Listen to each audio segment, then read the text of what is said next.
at the D1 Quad and Huawei G330, which is both are from Huawei with awesome deal price.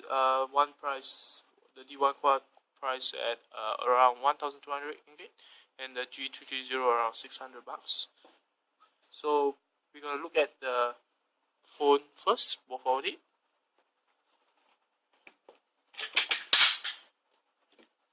So we have both of this phone.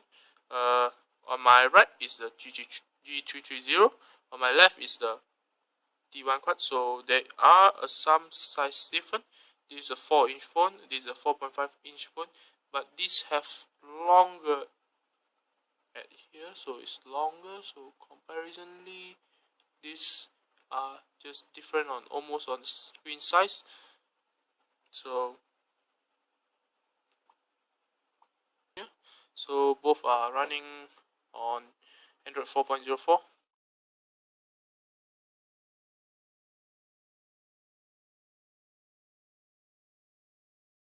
Both features almost the same stuff, but of course the D1 Quad have some more to offer. So we're gonna look at the Huawei G330. So there are certain shortcut key on the notification bar. So we are entering to the setting, while these are having power saving mode, which enable it to save battery and turn off most of the stuff. It's better than those battery saver application that you download from the Play Store. So it does pack some of the Google features here. It also has fast boot option, which is enable this phone to boot very fast.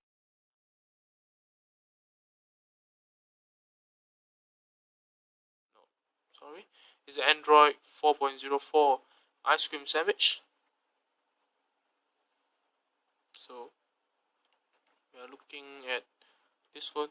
This phone running quite fast actually. So we're gonna test on the camera.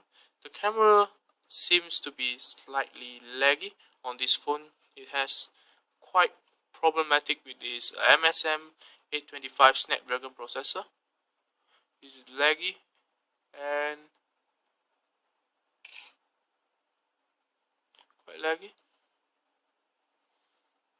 So there is few flaw here.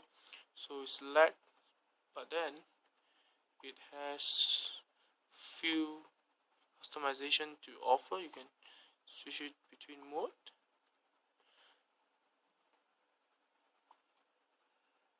You can do a panorama or single.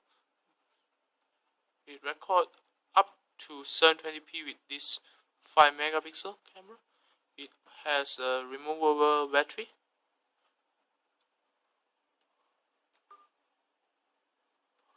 It has a removable battery.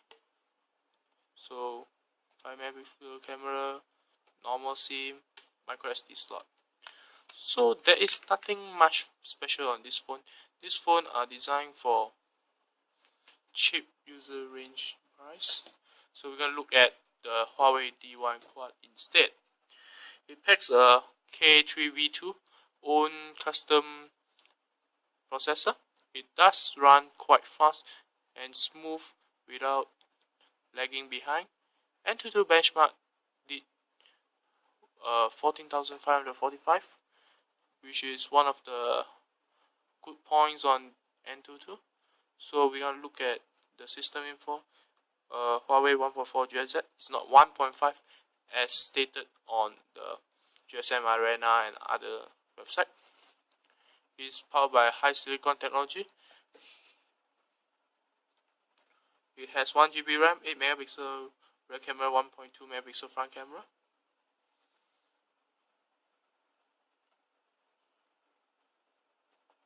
So it also features power saving mode on this phone, but this phone has more to offer, which is having a Wi-Fi direct, transferring file via Wi-Fi connectivity. Power saving mode are different too. You can switch between performance, balance, power saver.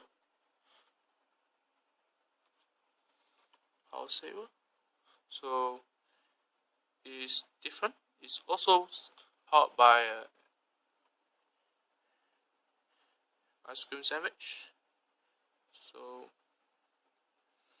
one to complain is the screen. It's quite glaring, you see, with the Huawei phone, but I think it's still acceptable music. So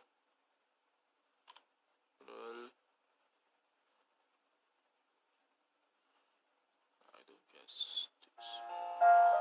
It has Dolby Digital on this phone, so it does have real thing. This has a full HD, 8 megapixel with autofocus. This screen actually is a Toshiba LCD, so it's a 720p HD screen. It also has a IPS light. You can see from an angle. I guess I'll stop it first. So I'm going to switch between apps. Go to the MX player. Okay. This is a full HD video. I'll run with MX.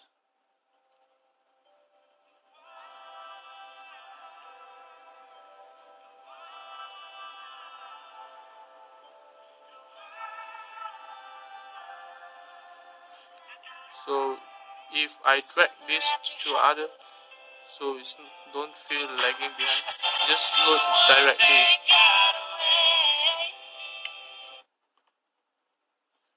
So let's see about the camera. So the G330 performs not quite well on the camera part. So this phone does offer 8 megapixel BSI camera, so it does take shot quite fast. See, quite fast. It offers a full HD video camera. It does have the similar feature from the G330, but some other, like the face detection,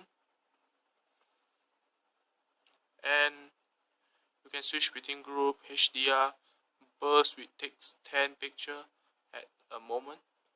So I just switch to burst, and so it captured 10 pictures at the moment. Then HDR, which is the high dynamic range camera, panorama, low light. All these are the features that built in on the phone. So look at the quick pick.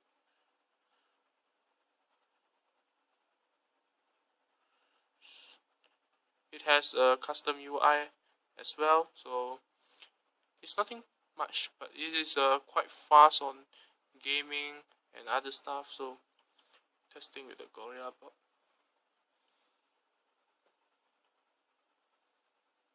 I think it's like this.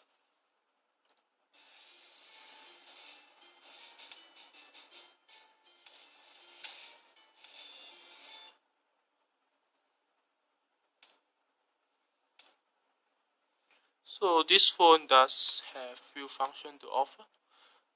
It has a 8GB internal storage, expandable via 32GB. As I said, Dolby Digital 3.0 plus.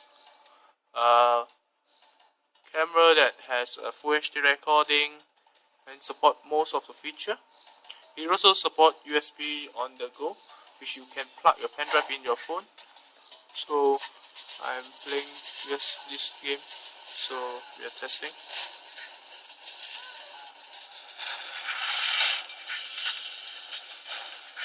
Sorry for the poor quality recording.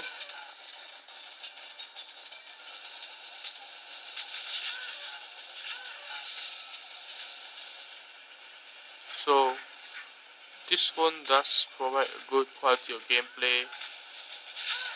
So switch out back. It also supports most of the apps. I have no problem downloading apps from the Play Store. So it's one of the phone that I recommend. It does have some drawbacks. Let me show you. So it's actually thin, So this is a comparison between the G330. It is more bigger.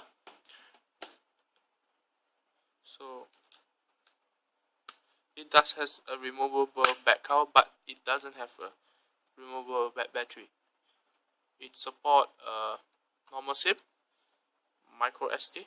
So it's quite affordable at the price point at 1,200 ringgit. So volume rocker, USB, and headphone jack. Power button are over here. So the lock screen is here. So it's quite a good lock screen. You also can switch between 2D home screen to 3D home screen, which I don't recommend. 3D home screen looks sucks and it's laggy. So I don't prefer a memory hunger home screen. I prefer 2D home screen, which is enough fast for me. So I guess that's. Thank you.